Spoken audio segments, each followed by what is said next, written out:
ছোটবেলায় আমি গুনে গুনে একটা হরলিক্স খেয়েছি, ভাবটা যে খানদানি। উনি বললেন, বুঝতেই পারছি, ছোটবেলায় যে তুমি হরলিক্সের সাথে ছাগলের দুধও খেয়েছো, তাই তো তোমার মাথায় এত বুদ্ধি, যার কারণে নিজের বরের নাম জানতে এক যুগ কাটিয়ে দিয়েছো। আমি বললাম, আপনি বোধহয় অঙ্কের ক্লাসগুলো ঠিকভাবে করেননি, আপনাকে কে শিখিয়েছে এই অঙ্ক? হাসতে হাসতে আমি শেষ। উনি একটু রেগে বললেন, হোয়াট? আমি বললাম, ভালো মতো অঙ্ক শিখে নিবেন, যদি না পারেন চাইলে আমার কাছ থেকে শিখতে পারেন।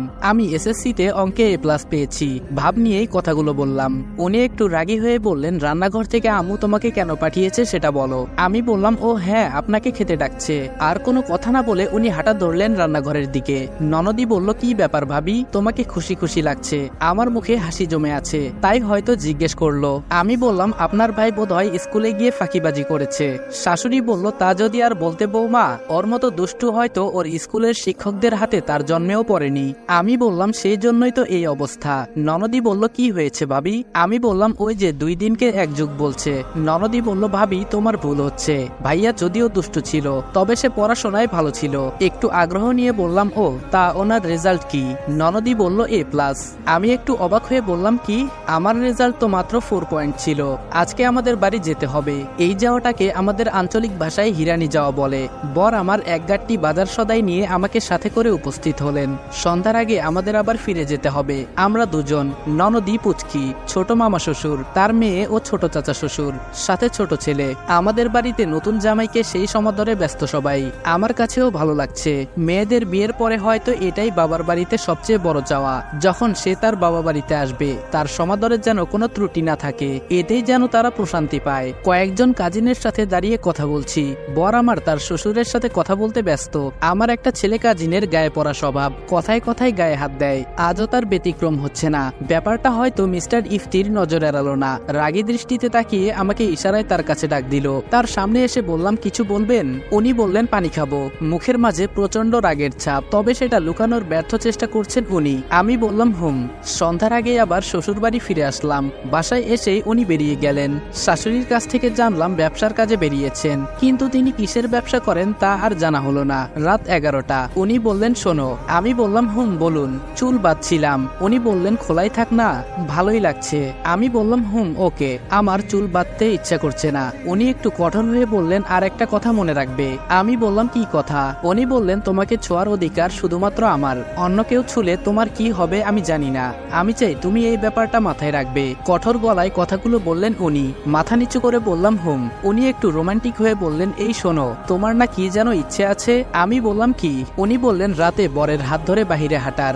আমি বললাম, উনি বললেন, যাবে? আমি উৎফুল্ল হয়ে বললাম, হ্যাঁ যাবো তো। উনি বললেন, এটা তো শহর নয় যে রাস্তায় হাঁটবে, এখানে হাঁটতে হলে বাগানটায় হাঁটা যেতে পারে। আমি বললাম, চলবে, চলুন। ওনার হাত ধরে টেনে নিয়ে আসলাম। বাহিরে হাঁটছি, পায়ে কোনো জুতো নেই, পাশে প্রিয় মানুষটি। অন্যরকম ভালো লাগা। হাতটা ধরতে ইচ্ছে করছে খুব, কিন্তু পারছি না ধরতে। মনের মাঝে এখনো কিছুটা জড়তা কাজ করছে। আসসালামু আলাইকুম, কেমন আছেন আপনারা? আশা করি আপনারা সকলে ভালো আছেন।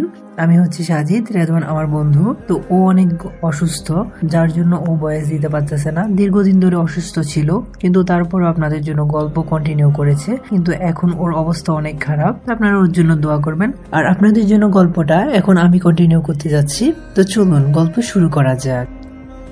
আচ্ছা, মানুষটাকে আসলে এমন যেমনটা আমি দেখছি এমনও তো হতে পারে। ভোর হতে তার আচরণ বদলে যাবে, হয়তো আরো ভালো কিছু দেখতে পাবো, নয়তো অসহ্যনীয় কিছু। আচ্ছা, উনি কি বুঝেছেন আমি প্রতিনিয়ত মুগ্ধ হচ্ছি ওনার প্রতিটা কার্যক্রমে, নাকি আমার মনের সব কথা ওনার অজানা?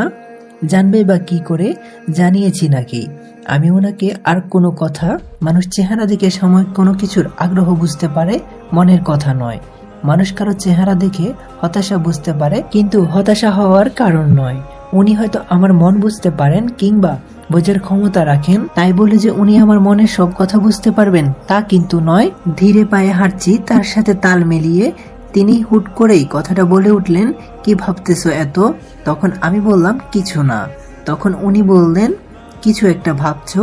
সেই তখন থেকে আমি বেশ খানিক যাবৎ মার্ক করেছি জিনিসটা। কি ভাবতেছো বলো? তখন আমি বললাম, আমি কিছু একটা ভাবছিলাম, তবে কি ভাবছিলাম আমি নিজেও জানি না। তখন উনি অবাক হয়ে বললেন, শুধু তখন আমি আবার হতাশ হয়ে বললাম, আসলে আমি এমনি, কখন যে কি করি কি ভাবি নিজেও জানি না, নিজেও বুঝি না। তখন উনি খুব আগ্রহী গলায় বললেন, তাই নাকি? অসুবিধে নেই, সব গুলিয়ে ফেলো, আমার কোনো এতরাজ নেই, শুধু সবসময় আমাকে মনে রাখলেই চলবে। তখন আমি বললাম, আচ্ছা একটা কথা বলবেন প্লিজ?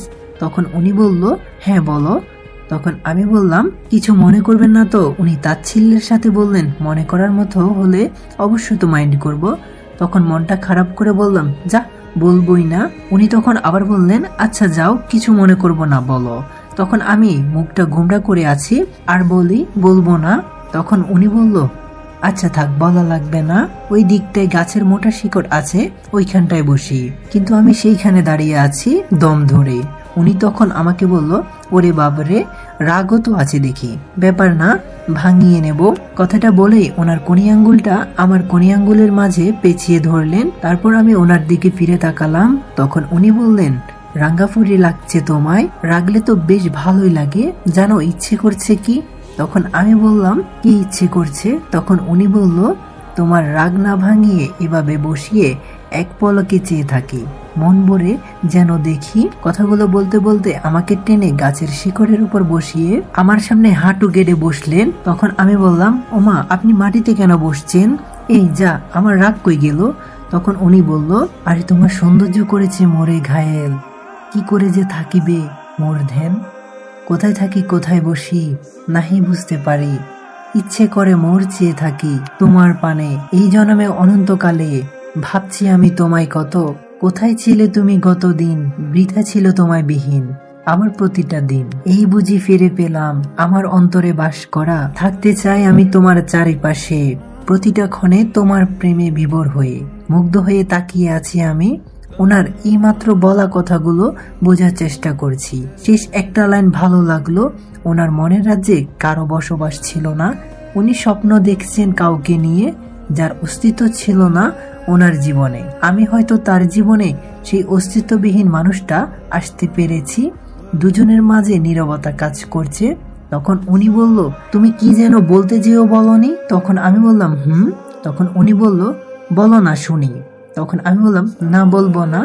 তখন উনি আবার বলল, দেখো তুমি আমার প্রিয়সী, তোমার মনে থাকা প্রতিটা কথা আমি শুনতে চাই, অতি মনোযোগে হোক কথাগুলো, অতি গুরুত্বের, আর নাহি বা হোক কোনো কাজের, তবু আমি শুনতে চাই, বুঝতে চাই তোমায়। তখন আমি বললাম, শুনেন। তখন আমি বললাম, আপনার কাব্যের ভাষায় না আমি বুঝি না, যা বলার স্ট্রেটলি বলি। হ্যাঁ, দুঃখ আমি কই রাখি, তার প্রেমের ভাষা আমি বুঝতে পারছি না, এর চেয়ে হতবাগী দুঃখ এই মুহূর্তে আমার কাছে কিছু হতে পারে না। তখন উনি বলল, বুঝবে বুঝবে, যখন প্রেমে পড়বে দেখবে কাব্যের ভাষা বলা কতটা আত্মতৃপ্তি পাওয়া যায়, যা আর কোথাও খুঁজে পাওয়া সম্ভব নয়। উনি এতটা মধুর কণ্ঠে ওনার কাব্য না শুনলে আমি বুঝতে পারতাম না আমিও যে পড়ে যাচ্ছি তাহারই প্রেমে। হয়তো কিছুক্ষণে আমিও শুরু করে দিব তারই মতো করে কাব্যের ভাষায় নিজের মনের ভাব করতে। তখন উনি আবার বলল, তুমি না কি যেন বলবে বলেছিলে? তখন আমি মনে মনে ভাবছি, কোনো কথাই দেখি উনি ভুলে না, ছোটবেলায় নিশ্চয়ই ভেড়ার দুধ খাইয়েছেন, না হয় এতটা স্মৃতিশক্তি কোথায় থেকে আসে? তখন আমি বললাম, তখন উনি আবার বলল, বলো না, অতি আগ্রহে আমার মন অপেক্ষা করছে তোমার মুখ বেরিয়ে আসা মনের কথা শুনতে। হায়রে আমি কি করি, এই লোকটা কি শুরু করলো? তখন আমি একটু ধমক সুরে বললাম, বলবো, তার আগে এই কাব্যগিরি বন্ধ করুন। তখন উনি বলল, করলাম। একটু নড়েচড়ে বসলেন। তখন আমি বললাম, আচ্ছা আপনি কি কাউকে কখনো ভালোবেসেছেন? তখন উনি বলল, বুঝলাম না। তখন আমি আবারও বললাম, আমি আপনার জীবনে আসার আগে অন্য কোনো কি কেউ আপনার মনের রাজ্যে সিংহাসনে আসন করেছিল? তখন উনি বলল, না। আর তুমি আমার জীবনে এসেছো যে কতদিন হয়েছে সেটা কি জানো?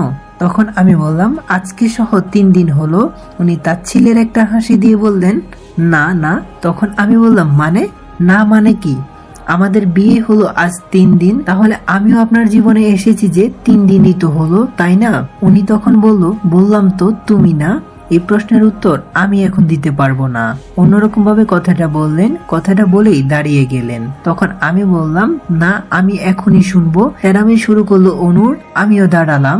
তখন উনি বলল, এখন মনে নেই। তখন আমি বললাম, আরে ওই শোনেন না। বলেন প্লিজ। কোনো কথা না বলে হুট করে উনি আমাকে হেঁচকে টান দিয়ে নিজের সাথে মিশিয়ে আবার কথা বলা বন্ধ করে দিলেন। কথা বলবো কি করে, উনি যে আমাকে কিস করছেন। ভালো লাগছে ওনার এই টাচটা।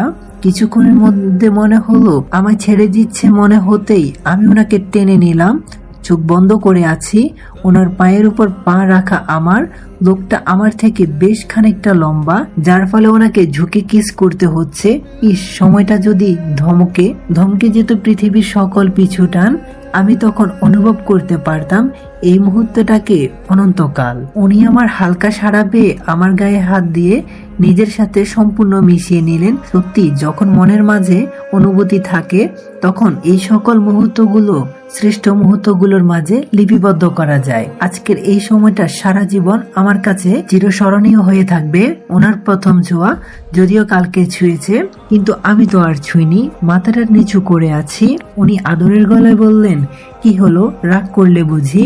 আমি মাথা ঝুঁকিয়ে বললাম, লজ্জা করছে ভীষণ।